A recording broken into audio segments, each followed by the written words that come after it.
आज हम लोग विज्ञान भारती कक्षा 6 अभ्यास कार्य पुस्तिका आइए देखते हैं इकाई नंबर 13 ऊर्जा नामक पाठ के प्रश्नोत्तर हल करेंगे। तो सबसे पहला प्रश्न है, किया गया कार्य निम्नलिखित में किस पर निर्भर करता है। बच्चों यहाँ पर एक फार्मूला लिखा हुआ है, कार्य बराबर बल गुणे विस्थापन। तो ये बल और विस्थापन इन दोनों पर निर्भर करता है। अब आइए देखते हैं क्या लिखा हुआ है, दूरी तथा ऊर्जा पर, ऊर्जा तथा विस्थापन पर, बल तथा विस्थापन पर। तो देखो मिल गया उत्तर हमें बल और विस्थापन पर। निम्न में किस दशा में कार्य नहीं होता है। बच्चों अगर वस्तु अपनी स्थिति परिवर्तित नहीं करती, यानी जिस जगह पर रखी है उसी जगह पर हमेशा रखी रहे, तो चाहे जितना आप उसमें धक्का लगाइए, चाहे उसको लेके खड़े रहिए, कार्य नहीं होगा। विज्ञान की भाषा में देखिए इन्होंने क्या लिखा हुआ है, गेंद को आगे खिसकाना, इसमें समय के साथ दूरी बढ़ रही है इसलिए इसमें कार्य होगा। बोझ को सिर पर रखकर चलना, ये भी कार्य होगा।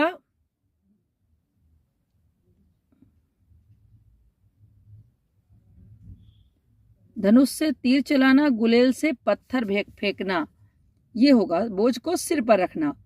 जैव मात्रा किसे कहते हैं। फसलों के अवशेष या जंतुओं के अवशेष को जैव मात्रा या जैव अपशिष्ट कहते हैं। शरीर का ताप बनाए रखने के लिए कौन चीज सहायक है। भोजन। निम्नलिखित में कौन सा अनवीकरणीय ऊर्जा का स्रोत नहीं है। तो जल ऊर्जा अनवीकरणीय ऊर्जा का स्रोत नहीं है, क्योंकि ये नवीकरणीय ऊर्जा है। आइए अब लिखा हुआ है, रिक्त स्थानों की पूर्ति करिए। तो भोजन से शरीर को ऊर्जा मिलती है। प्रकाश की उपस्थिति में हरे पौधे अपना भोजन बनाते हैं। भाप के इंजन का आविष्कार जेम्स वाट ने किया था। बादलों की गर्जना आवाज होती है, मतलब ध्वनि ऊर्जा होती है। चित्र में क्या क्या दिख रहा है। तो निम्नलिखित चित्रों को देखकर ऊर्जा के रूप लिखिए। यहाँ पर एक गुलेल है और बहता हुआ पानी है। गुलेल और बहता हुआ पानी दोनों गतिज ऊर्जा है। तीर कमान से निकल चुका है और ये चाबी भरने वाला खिलौना है। तो तीर जो है वो गतिज ऊर्जा को दर्शा रहा है, और देखिए चूंकि ये सब गति हो रही है यहाँ पर, और चाबी भरने के बाद जो स्थितिज ऊर्जा को दर्शा रहा है। देखिए यहाँ पर थाली बनी हुई है और ये नीचे सेल बने हुए हैं। तो थाली में क्या है, हमारे सब भोज्य पदार्थ हैं, तो ये रासायनिक ऊर्जा है, और जो सेल बने हुए हैं ये इनके अंदर रासायनिक पदार्थ भरे हुए हैं, इसलिए ये भी रासायनिक ऊर्जा है। अब यहाँ पर नीचे आइए, इसमें देखिए यहाँ पर ये दिख रहा है आपको स्वरित्र द्विभुज। तो इसमें भी ध्वनि ऊर्जा या कंपन ऊर्जा होती है। ऐसे ऊर्जा के नवीकरणीय तथा अनवीकरणीय स्रोत को छांट कर लिखिए। नवीकरणीय ऊर्जा स्रोत है कोयला, अनवीकरणीय जल और सौर ऊर्जा, ये दोनों वायु जल सौर ऊर्जा ये नवीकरणीय स्रोत हैं। कोयला डीजल पेट्रोल ये अनवीकरणीय स्रोत है। अनवीकरणीय का मतलब इनके बनने में बहुत समय लगता है, इनको बहुत जल्दी नहीं बनाया जा सकता, यानी इनसे बहुत ऊर्जा तो हम ले लेंगे, लेकिन ये प्रकृति में जो कोयला है, डीजल है, पेट्रोल है, इनके बनने में बहुत समय लगता है, इसलिए ये अनवीकरणीय ऊर्जा स्रोत है। इसके बाद आइए, ये निम्नलिखित फ्लो चार्ट भरिए।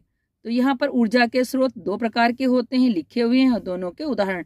नवीकरणीय में वायु और जल है, अनवीकरणीय में डीजल और पेट्रोल है। नेक्स्ट क्वेश्चन है, दिए गए चित्र में यांत्रिक ऊर्जा के उदाहरण लिखिए। तो यांत्रिक ऊर्जा बच्चों गतिज ऊर्जा और स्थितिज ऊर्जा के योग को ही, यानी गतिज ऊर्जा और स्थितिज ऊर्जा के जोड़ को यांत्रिक ऊर्जा कहते हैं। तो यांत्रिक ऊर्जा देखिए, जिनमें गतिज और स्थितिज ऊर्जा होगी वो यांत्रिक ऊर्जा के उदाहरण होंगे। तो खींची हुई रबड़, बहता हुआ पानी, गतिमान तीर, चाबी भरने के बाद। यहाँ पर बच्चों जगह कम थी इसलिए हमने नंबरिंग करके यहाँ लिख दिया है। अब आइए, दिए गए चित्र में ऊर्जा के विभिन्न रूपों को लिखिए। तो ऊर्जा के विभिन्न रूप, यहाँ भी इसी तरीके से जगह कम है तो हमने यहाँ लिख दिया, यांत्रिक ऊर्जा, रासायनिक ऊर्जा, ध्वनि ऊर्जा, प्रकाश ऊर्जा, ऊष्मीय ऊर्जा और विद्युत ऊर्जा। यहाँ दिया हुआ है, दिए गए चित्र में कार्य के तीनों पद्धति में मात्रक लिखे। तो पद्धतियां तीनों लिखी हुई हैं, MKS, SI और CGS।